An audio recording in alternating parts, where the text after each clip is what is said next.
Hello students. तो कैसे हैं आप सब। मैं विकास यादव वीके फिजिक्स चैनल में आपका हार्दिक स्वागत है। आज हम पढ़ने जा रहे हैं विज्ञान की एक शाखा भौतिक विज्ञान के बारे में। भौतिक विज्ञान क्या है, इसकी ज़रूरत क्यों पड़ी हमें, भौतिक विज्ञान किसे कहते हैं, आज हम इन सब टॉपिकों पर डिस्कस करेंगे। जैसे भौतिक राशियाँ किसे कहते हैं, उनके मात्रा के विमाओं के बारे में आज हम चर्चा करेंगे। तो वो अब हम देखते हैं भौतिक विज्ञान। तो सबसे पहले हम देखते हैं कि विज्ञान किसे कहते हैं। भौतिक जगत की परिघटनाओं, प्रक्रियाओं, पदार्थों एवं उनके गुणों के संबंध में प्रेक्षणों द्वारा स्थापित सुव्यवस्थित ज्ञान ही विज्ञान है। मतलब भौतिक जगत में जो परिघटनाएं होती हैं, प्रक्रियाएं होती हैं, जो क्रियाएं होती हैं, पदार्थों और उनके गुणों, जो सब पदार्थ पाए जाते हैं और उनके क्या क्या गुण हैं, उनके बीच में क्या संबंध है, उनके जो भी हम सब जो भी भौतिक विज्ञान और विज्ञान में है, सब प्रेक्षणों द्वारा दिया गया है, कोई माना नहीं गया है। इनको सबको एक प्रेक्षणों द्वारा पहले सिद्ध किया गया है, उसके बाद ही विज्ञान दिया गया है। तो उसे ही हम विज्ञान कहते हैं। जिसको सिद्ध कर दिया गया हो उसे ही हम विज्ञान कहते हैं। भौतिक विज्ञान किसे कहते हैं। विज्ञान की वह शाखा जिसमें द्रव्य और ऊर्जा के विभिन्न रूपों और उनकी अनन्य क्रियाओं का अध्ययन किया जाता है, उसे भौतिक विज्ञान कहते हैं। तो ये दो शब्दों पर ही पूरी भौतिक विज्ञान टिकी हुई है। अगर आपने इनका जिक्र नहीं किया अपनी परिभाषा में, द्रव्य और ऊर्जा का, तो भौतिक विज्ञान की कोई परिभाषा ही सही नहीं है। क्योंकि भौतिक विज्ञान पूरी इन दो शब्दों पर टिकी हुई है, द्रव्य और ऊर्जा। हम इन्हीं के बारे में पूरी भौतिक विज्ञान में इनके प्रेक्षणों पर ही चर्चा करते रहेंगे। तो द्रव्य किसे कहते हैं वो जानते हैं हम सबसे पहले। वह वस्तु जो स्थान घेरती है और जिसमें द्रव्यमान होता है, उसे ही द्रव्य कहते हैं, उसे ही मैटर कहते हैं। उदाहरण के लिए जैसे पत्थर हो गया, हवा हो गई, लोहा, तो ये सब स्थान घेरते हैं और इनका कुछ ना कुछ द्रव्यमान भी होता है। आप द्रव्य को एक मत मान लेना कभी भी, ये दोनों अलग अलग होते हैं। द्रव तो क्या है, पदार्थ की जो अवस्थाएं होती है ना, ठोस, द्रव, गैस, उनमें से है द्रव, बल्कि द्रव्य अलग है। और ऊर्जा, ऊर्जा ना तो स्थान घेरती है और ना ही कोई द्रव्यमान रखती है। ऊर्जा कई रूपों में पाई जाती है। ऊर्जा के काफ़ी रूप हैं और ये एक रूप से दूसरे रूप में परिवर्तित हो सकती है। ये कभी ना तो बनाई जा सकती है और इसे ना नष्ट किया जा सकता है। ऊर्जा कई रूपों में पाए जाते हैं, जैसे ऊष्मा ऊर्जा, हीट हो गई, प्रकाश, लाइट, विद्युत ऊर्जा हो गई, इलेक्ट्रिसिटी, ध्वनि ऊर्जा हो गई, साउंड। भौतिक विज्ञान को हम समझने के लिए विभिन्न भागों में बांटते हैं और जिससे कि हमें आसानी हो जाए पढ़ने में। तो कुछ भौतिक विज्ञान की कुछ शाखाएं हैं जिन्हें हम देखते हैं, जैसे यांत्रिकी हो गई, मैकेनिक्स, तरंगति हो गई, प्रकाशिकी हो गई, ऑप्टिक्स, आधुनिक भौतिकी हो गई, जैसे मॉडर्न फिजिक्स हो गई, उष्मागतिकी हो गई, थर्मोडायनेमिक्स, ध्वनि विज्ञान हो गई, एसोस्टिक्स, विद्युत चुंबकत्व, इलेक्ट्रोमैग्नेटिक्स, क्वांटम यांत्रिकी, और परमाणु भौतिकी हो गई, नाभिकीय भौतिकी हो गई। ऐसे हम भौतिक विज्ञान को कई भागों में बांट कर पढ़ते हैं, जिससे हमें पढ़ने में भी आसानी हो जाती है और वैज्ञानिकों को भी अपने अपने प्रेक्षण देने में सहायता मिलती है। तो अब आगे पढ़ते हैं हम। भौतिक राशियाँ।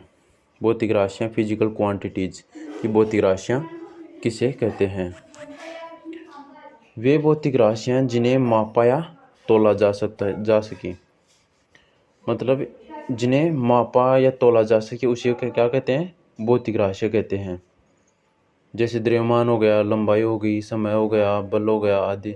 तो द्रव्यमान को, लंबाई को, समय को हम तोल सकते हैं या माप सकते हैं। जैसे द्रव्यमान द्रव्यमान 2 किलो है, 3 किलो है, तो इसको हम तोल सकते हैं। लंबाई को हम माप सकते हैं कि कितना मीटर हो गया, कितना सेंटीमीटर हो गया। समय को हम बताते हैं कि कितना समय हो गया, इसको भी हम माप के तो बताते हैं।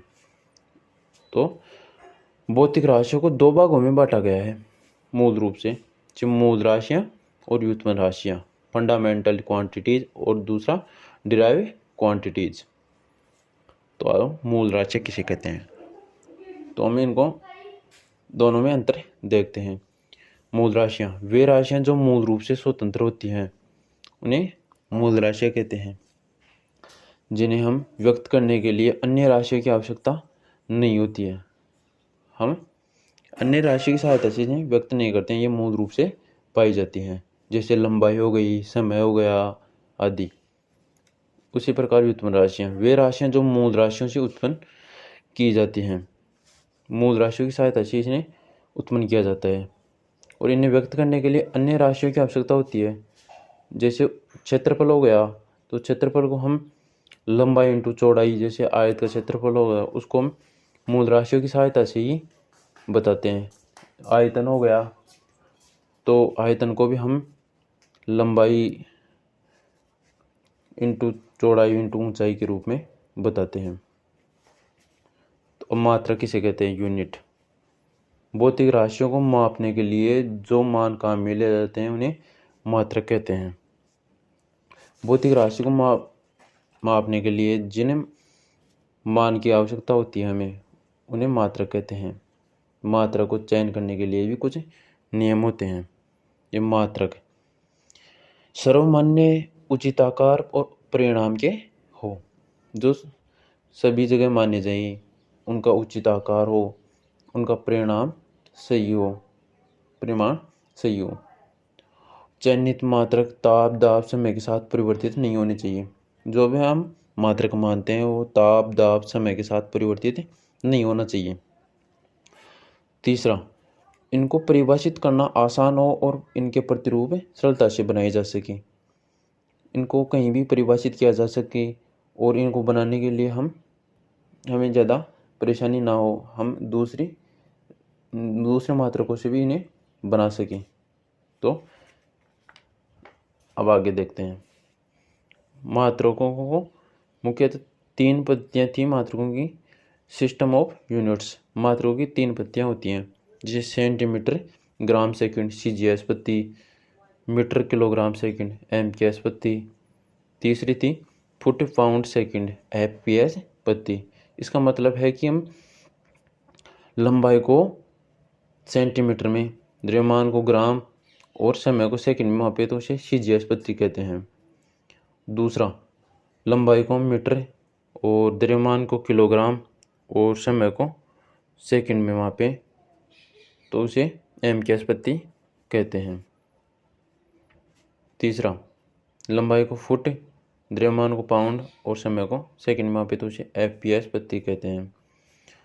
तो ये तो 3 अलग अलग पत्तियाँ थी। फिर इसको सबको मिलाकर एक अंतर्राष्ट्रीय पत्ती बनाई गई जो सभी जगह लागू होती थी, SI system of units. SI का मतलब होता है सिस्टम इंटरनेशनल, मतलब अंतर्राष्ट्रीय पत्ती। यह पत्ती 1960 में अंतर्राष्ट्रीय माप एवं बांट सभा द्वारा दी गई थी। भौतिक राशियों को 3 रूप में वर्गीकृत किया जाता है, मूल मात्रक, व्युत्पन्न मात्रक और पूरक मात्रक। मूल मात्रक किसे कहते हैं, फंडामेंटल यूनिट। मूल मात्रकों की संख्या 7 होती है और देखते हैं क्या क्या है। मूल राशि लंबाई का ऐसा ही मात्रक होता है मीटर और उसका प्रतीक चिन्ह होता है M। दूसरा, द्रव्यमान का ऐसा ही मात्रक होता है किलोग्राम, जिसका प्रतीक चिन्ह होता है kg। तीसरा, समय का ऐसा ही मात्रक होता है सेकंड और जिसका प्रतीक चिन्ह होता है S। चौथा, विद्युत धारा और इसका ऐसा ही मात्रक होता है एम्पियर, जिसको हम कैपिटल A से दर्शाते हैं। 5वां हो गया ताप का ऐसा ही मात्रक होता है केल्विन, जिसे हम केल से डिनोट करते हैं। 6वां, ज्योति तीव्रता, जिसका ऐसा ही मात्रक हो गया कैंडेला और इसका प्रतीक चिन्ह हो गया CD। और 7वां और लास्ट, पदार्थ की मात्रा, जिसका ऐसा ही मात्रक हो गया मोल, जिसे MOL प्रतीक चिन्ह से दर्शाते हैं। तो इससे आगे हम पढ़ेंगे अगले वीडियो में। तो वीडियो को लाइक करें, सब्सक्राइब करें और ऐसे ही वीडियो देखने के लिए बेल आइकन को ज़रूर दबाएं। थैंक्स।